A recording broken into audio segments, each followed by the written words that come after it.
संतों ने फरमाया है कि जिनको चाहे राम मिलन की राम उन्हें मिल जाते हैं, लेकिन आगे कह दी कि वाद विवाद में राम नहीं है। अब लोग वाद विवाद करते हैं, किस बात का करते हैं? कोई कहता है कि साधु सारे एक जैसे होते हैं, इन्होंने समाज को बर्बाद करके रख दिया, ये खुद ऐसे हैं तो लोगों को क्या शिक्षा देते होंगे। प्यारी साध संगत जी, राधा स्वामी जी, जो आज का सत्संग का विषय है उसमें महाराज जी ने संतों के दर्शन से होने वाले लाभ को बताते हुए फरमाया है कि संतों के दर्शनों से हमारे पाप कर्म टल जाते हैं। जिस तरह सूर्य के उदय होने से अंधकार दूर हो जाता है, इसी प्रकार संत महात्माओं के पास जाने से अज्ञान रूपी अंधकार का नाश हो जाता है, अच्छे बुरे अज्ञान हो जाता है और जो हमारा जीवन है वो वासना रहित हो जाता है। तो कृपया आप महाराज जी के प्रवचन को पूरा सुनिए और पुण्य के भागी बनिए। राधा। इसलिए जीता रहे, जब तक हमारे शरीर में प्राण है तब तक हमें उस प्रभु का शुक्र करना चाहिए।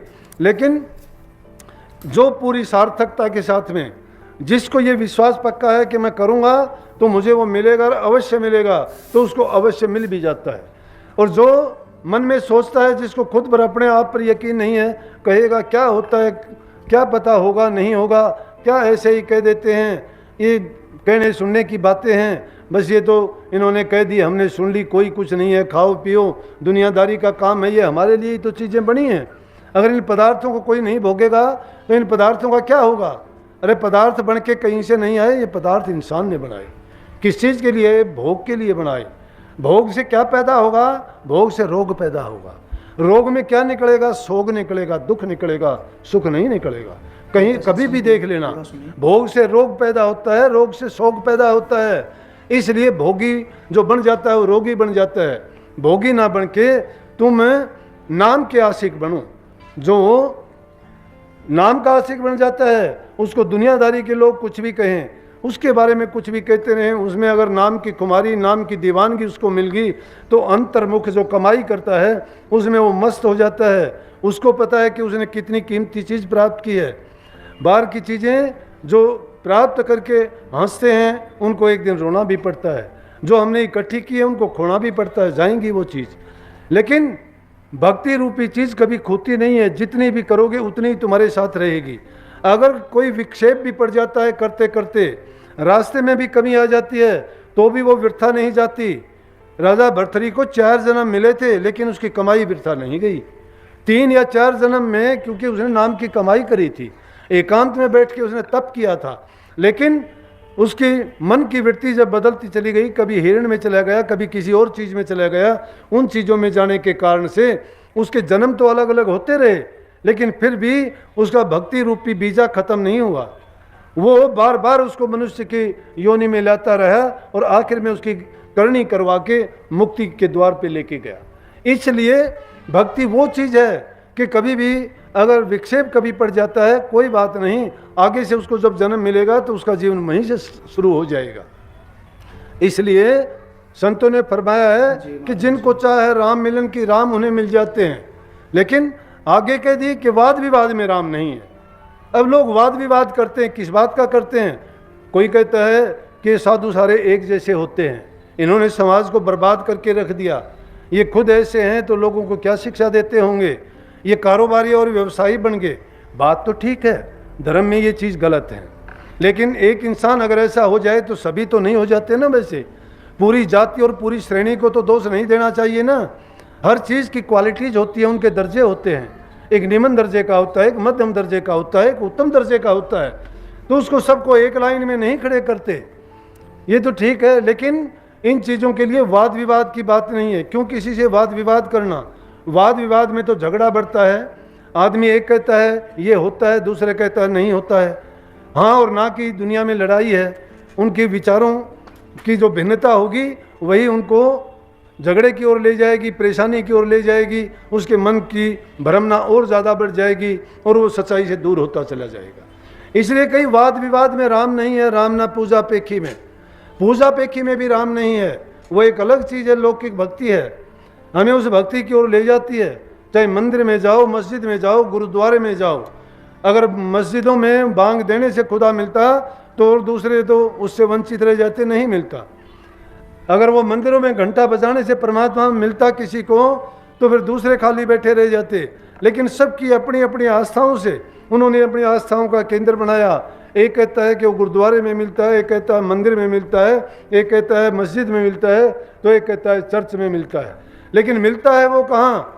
उन सब चीज़ों का एक ही मंदिर है, वो है तुम्हारा अपना शरीर, जिसके अंदर में तुम प्रवेश करके देखोगे सारे मंदिर मस्जिद गुरुद्वारे सारे तीर्थ देवी देवता तुम्हारे अंदर में समाये हुए हैं। क्यों समाये हुए हैं? कि सारी की सारी सृष्टि की रचना में 5 तत्व और 3 गुण हैं। और कई है शास्त्रों में साफ लिखी है, अगर कोई ना समझे तो वो अलग बात है, या अपनी समझ से उसको कोई अलग तरीके से व्याख्या करे वो अलग बात है। नहीं तो कही है पिंडे सो ब्रह्मंडे खोजे सो पावे तत्वात्तों में तोरा जीव सतगुरु होए लखावे।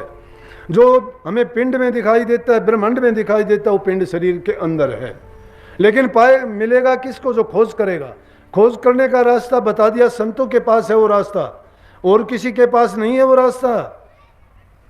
क्यों नहीं है? कि संतों ने करनी की है।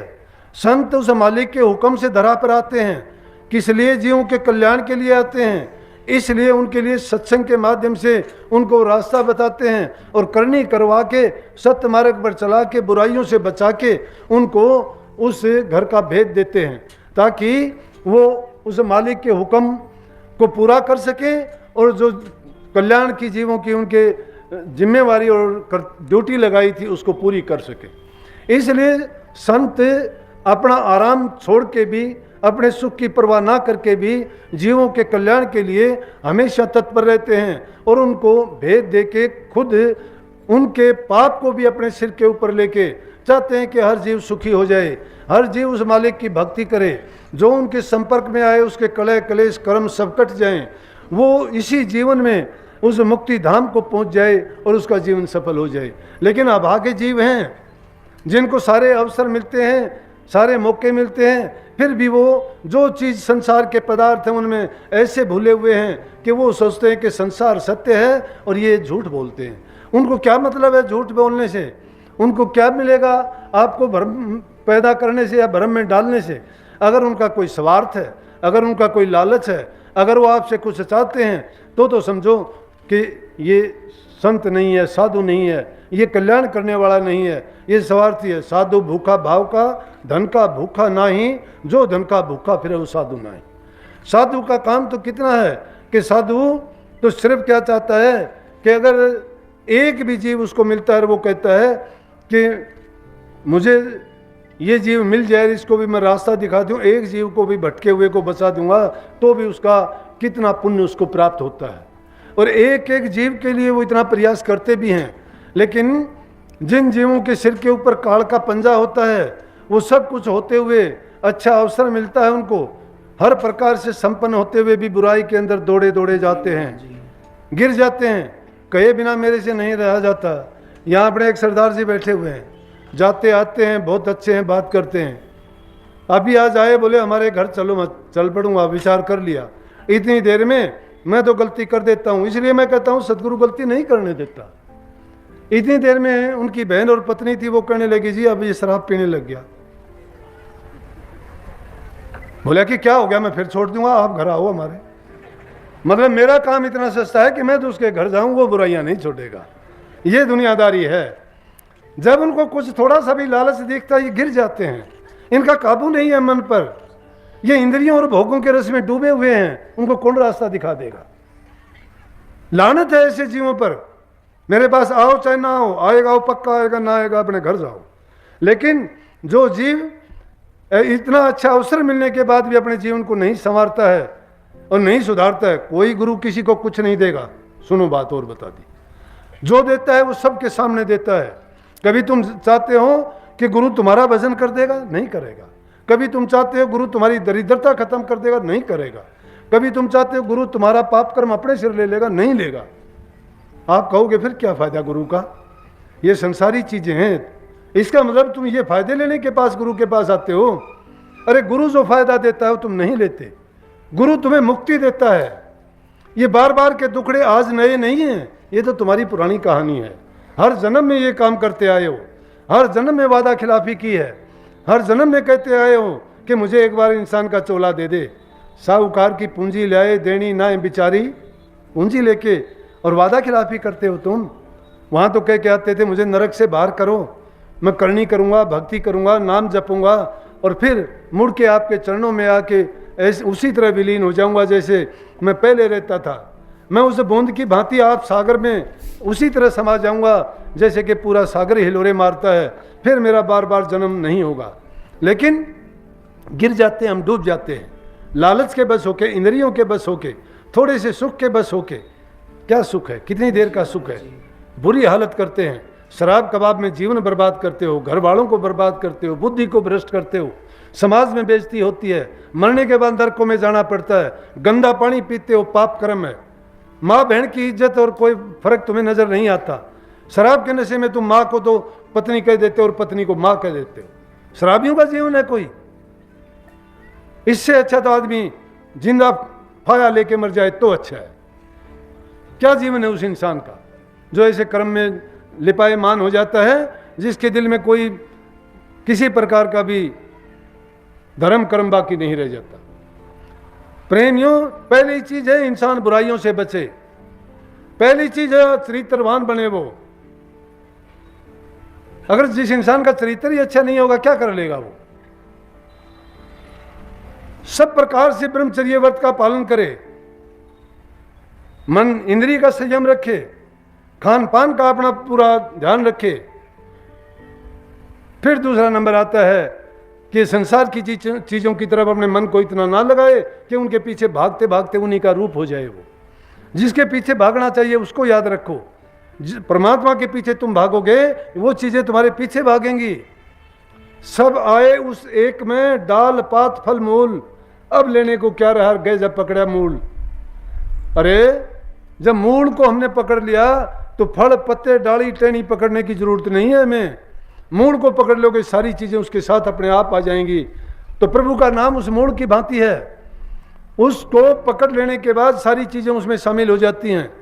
दुनिया के सारे सुख तुच्छ लगने लगते हैं। जीवन इंसान का खुशियों से भर जाता है, आनंद विभोर रहता है, हमेशा मगन रहता है। मन उसको परेशान नहीं करता, इंद्रियों के भोग रोग उसको तड़फाते नहीं हैं। दुनियादारी की चीज़ों की तरफ उसका मोह का बंधन है वो अपने आप कम होता चला जाता है। पता है कि तू मुसाफिर है ये संसार की, और इस मुसाफिर खाने की चीज़ें हैं, तेरी नहीं है। सबको यहीं छोड़ के जाना है। उपयोग करता है, जरूरत है उपयोग करो। उपयोग करने के बाद ये चीज़ें यहीं रह जानी हैं। अगर इसको देख के कोई जागता नहीं है फिर भी सोता रहता है तो भूल है उसकी। इसीलिए संतों ने परीक्षा की, अनेक बार परीक्षा की अपने शिष्यों की। निजामुद्दीन औलिया के 12 शिष्य थे और 12 के 12 गुरु बनने के लायक हो गए थे। लेकिन गुरु जानता है कि कौन इस योग्य है। लेकिन आज वो जमाना भी नहीं है कि गुरु किसी की परीक्षा भी नहीं करता। और निजामुद्दीन ने जब परीक्षा की उनकी, तो एक ही बाकी बचा, 21 के 21 छोड़ के चले गए। क्या परीक्षा की? निजामुद्दीन ने अपने 22 शिष्यों को एक दिन कहा कि चलो बाजार में चलते हैं। और लेके जब बाजार में जाते हैं, घूमते घुमाते लोगों ने देखा, ये दुनिया देखती है, इंसान अपने विचारों के अनुसार दूसरे को भी सोचता ही ऐसा होगा। बुरे विचारों का आदमी दूसरे इंसान को अच्छा कभी नहीं सोच सकता। अच्छे विचार का इंसान दूसरे को कभी बुरा नहीं मानता, वो भी सोचता है ये तेरे जैसा होगा। अगर हम अपना ख्याल अच्छा रखते हैं तो हमारे लिए सारी दुनिया अच्छी है। अगर हमने अपने ख्यालात में जैसा चश्मा चढ़ा लिया वैसा ही रंग दिखाई देगा। काला लगाओगे काला दिखाई देगा, हरा लगाओगे हरा दिखाई देगा, पीला लगाओगे पीला दिखाई देगा। दोष किसका? हमारा नहीं है, चश्मे का है। हमने अपने ख्यालात का चश्मा जैसा लगा लिया, हमें दुनिया वैसी ही नजर आएगी। बाजार में से जाते हैं, लोग देखते हैं दुनियादारी के, कहते हैं कि लो भाई, आज तो पीर साहब भी बाजारों की सैर करते हैं, शिष्य भी साथ में है। लो ये गुरुआई है, ये शिष्यता है, ये धर्म है और ये धर्म प्रचारक हैं, ये लोगों के जीवन का उत्थान और कल्याण करेंगे। तरह तरह की बात जिसके मन में आती है बोले जाते हैं। निजामुद्दीन आगे आगे 22 शिष्य साथ में, एक बाजार से दूसरे में, दूसरे से तीसरे बाजार में होते हुए और फिर गंदी गली में चले गए। वहाँ देखने के बाद तो बस लोगों ने कहना ही और शुरू कर दिया कि ये लो भाई, आज महात्माओं की पोल खुल गई, अच्छी तरह खुल गई, कि देखो किस गली में लेके आए हैं। आज इनके जो भी इनके मन में होगा, अब तक ये गुप्त रहते थे, आज प्रकट हो गए। अरे संत की मौज कौन जानता? आई मौज फकीर की, दिया झोंपड़ा फूक। संतों की मौज को बिरला आदमी समझता है। स्वामी जी महाराज ने भी लिखी है वो कहते कोई कोई जीव होए अनुरागी, निंदा से वो छिन छिन भागी। अनुरागी जीव कोई कोई होता है, और जो अनुरागी होता है वो उस निंदा की परवाह नहीं करता, क्योंकि उसको सच्चाई का ज्ञान है। तो वहां जब गए, शिष्यों के मन में भी अब तो खराब ख्याल हो गया उनका। कहने लगे आज गुरु साहब के क्या मन में है, कहां से कहां चल के आ गए। वहां जब उस जगह पे आए, आके और एक कोठे के ऊपर चढ़ गए। कोठे पे चढ़ के वहां जो लड़की थी जो वेश्या का काम करती थी, हाथ जोड़े प्रणाम किए, चरण लिए कि धन्य भाग मेरे आओ भाग्य, मेरे पापन के घर संत पधारे, मेरा कोई पिछला संस्कार जाग उठा, मेरे पर कैसे कृपा की। हे महापुरुषों आओ, हाँ आपने तो पवित्र कर दिया मुझे, अभागन के घर आप कैसे आए।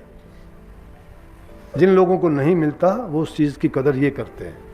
हर इंसान जानता है मैं कितना सच्चा हूँ, हर इंसान जानता है मैं क्या पाप कर्म करता हूँ, हर इंसान ये भी जानता है कि उसका परिणाम भी क्या होगा। लेकिन पहला धोखा अपने आप को ही देता है, कहता है नहीं सब करते हैं, मैं करता हूँ, क्या गलत कर दिया। उससे भी नहीं करता तो कहता है क्या औरों से तो कम ही करता हूँ, और ज़्यादा करते मैं थोड़ा बहुत करता हूँ, इसकी कोई गिनती नहीं है। लेकिन ये नहीं सोचता कि पाप का कोई तोल मोल नहीं होता। पाप छोटा हो बड़ा हो पाप है। बुराई की आदत डाल ली, आज छोटी की है कल को बड़ी भी करोगे। बुराई को शुरू में रोक देनी चाहिए, पनपने नहीं देनी चाहिए, नहीं वही बुराई घातक बन के विनाश का कारण बन जाती है। इसीलिए संतों ने कही कि संत उसको जानिए जो साची कहे बना, कह जुड़े कह टूटे बिन कहे भरम ना जा। सच्ची बात कह देने वाला हो, या तो टूटनी होगी, शुरू में टूट जाएगी जाओ अपना, या ऐसी जुड़ जाएगी कभी टूटती नहीं है। बिना कहे भरम नहीं निकलता। कभी भरम में जब पड़े रहेंगे तो भरम तो बहुत बड़ी एक खाई और दीवार बन जाती है जो कभी टूटने में नहीं आती, फिर बढ़ती चली जाती है। अब निजामुद्दीन की यह हालत है। ऊपर जाने के बाद कहने लगे कि बेटी एक काम करो। बोले क्या नौकर है तेरा? बोली है। बोले एक रस की बोतल लाल रंग की, 4 रोटियां और एक दाल की कटोरी किसी दूसरी जगह से मंगवा दे, लेकिन इसको ढक के ले आए।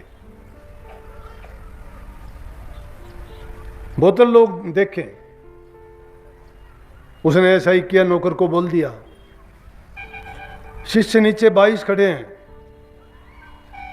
जब वो नौकर लेके आधे तो उसी टाइम चल दिए कि गुरु साहब तो आज डूब गए। वेश्या के कोठे पर गुरु चले, गुरु का काम वेश्या के कोठे पर क्या?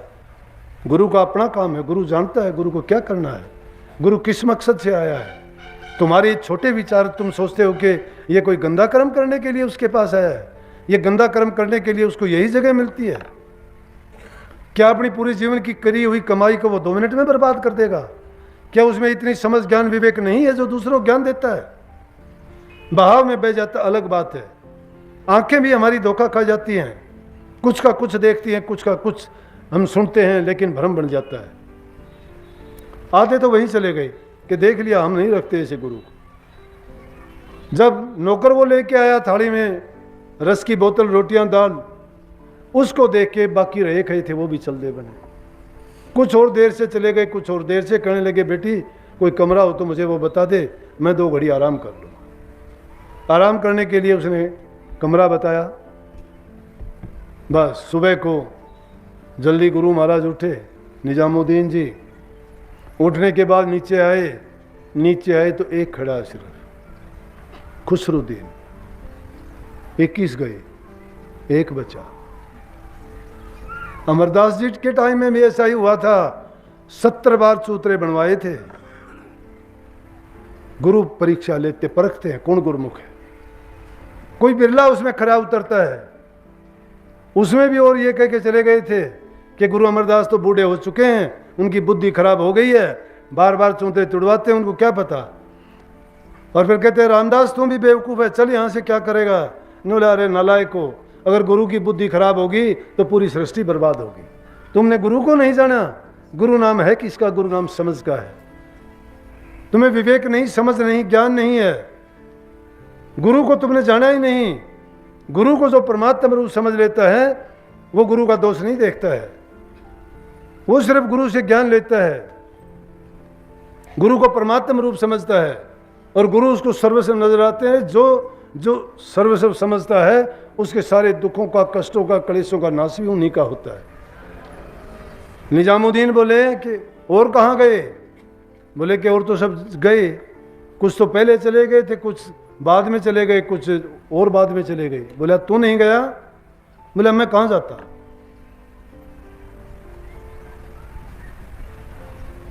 कितना कठिन रास्ता है, लेकिन जो कहीं नहीं जाता, जिसको गुरु के चरणों में ठिकाना मिल जाता है, उसको सब कुछ मिल जाता है। बोला कि मेरा ठिकाना आपके चरणों में है। इसीलिए शब्द लिखा है कि तेरे चरणों के सिवाय गुरु मेरा कहां ठिकाना। शिष्य क्या ठिकाना गुरु के चरण में होता है। अगर गुरु के चरण में उसने ठिकाना बना लिया, उसको परवाह नहीं ना दोजख की, ना सवरक की, ना मुक्ति की, ना जुक्ति की, ना युक्ति की, ना नाम की। तुम कहते हो कि सुमरण नहीं होता, तुम कहते हो ध्यान नहीं लगता, 1 मिनट में लगता है। ध्यान को भटका रखा है, ध्यान तो और किसी को दे रखा है। किसी ने पत्नी को, किसी ने बच्चों को, किसी ने धन को, किसी ने आराम को, किसी ने इंद्रिय सुख को। अरे गुरु को तो दिया ही नहीं आपने कभी मन। नाम में कब लगाया था मन? बोलो बोलो, अगर लगाया हो तो क्यों कहते हो फिर? अगर गुरु को तुम मन देते, गुरु में ध्यान लगाते, गुरु में दिल को जोड़ते, कोई शिकायत शिकवा होती नहीं, मस्त रहते, ना मौत की परवाह होती, ना जीने की तमन्ना रहती। ये तो इंसान कब करता है? जब दुनिया में रहता है। जो दुनिया से बाहर हुआ बेपरवाह हो गया। इसीलिए कही कि वाद विवाद में राम नहीं है। क्यों किसी से वाद विवाद करते हो? मैं ये करता हूं, मैं इतनी भक्ति करता हूं, मैं इतने घंटे जागता हूं। कहां जागते हो? दृष्टि लालच में है, दृष्टि चोरी में है, दृष्टि पाखंड में है। कहां है? वाद विवाद में राम नहीं है। राम ने पूजा पेखी में, रामदास ने राम को देखा, सहज ही देखा देखी में। यह है सहज योग। सहज योग ये है, सारे काम करो, किसी से भी इनकार नहीं करते। सहज ही देखा देखी में नहीं मिल जाए तो मेरे पास आना। किसी ने दावा नहीं किया। मैं कहूँ सू बुराइयां मिटा दो अपनी, और फिर देखो तमाशा कि तुम्हारा मन लगता है कि नहीं लगता। अरे मन तो भागता रहता है तुम्हारा इंद्रियों के पीछे, मन भागता रहता है संसारी पदार्थों के पीछे, मन भागता रहता है तुम्हारे स्वार्थ और लालच के पीछे। हम तो कहते हैं निषेध है ये चीज, इनके पीछे क्यों भगाते हो? गुरु के पीछे भगाओ ना। कभी भगाया गुरु के पीछे? गुरु को मानस रूप समझता, सो जीव जानो अपघाती, उन संकाल करे उत्पाती। गुरु की आज्ञा में नहीं रहते, गुरु के वचन को नहीं मानते, गुरु भक्ति को नहीं जानते। गुरु भक्ति जिन्होंने जानी उनको परमात्मा ने गले लगा लिया, उसी टाइम लगा लिया, पल की देरी नहीं की। जिनके गीत गाते हो ना, कहते हो नामदेव की छान छवादी, कबीर का यज्ञ पूरा कर दिया, अजामेल को नारायण करने से मिलने के लिए आ गया, और सैन भगत के लिए वो नाई का काम करने के लिए तैयार हो गया। क्यों हो गया भाई? सहज योग, एकदम सहज हो गए वो। सत्संग को पूरा सुनने के लिए आपका बहुत बहुत धन्यवाद। हम आशा करते हैं आपने सत्संग को बहुत ध्यान से सुना होगा। कृपया महाराज जी इन बातों को अपने जीवन में अवश्य उतारें ताकि आपका जीवन सफल हो सके। और सत्संग अच्छा लगा तो कमेंट में राधा स्वामी अवश्य लिखें। राधा स्वामी।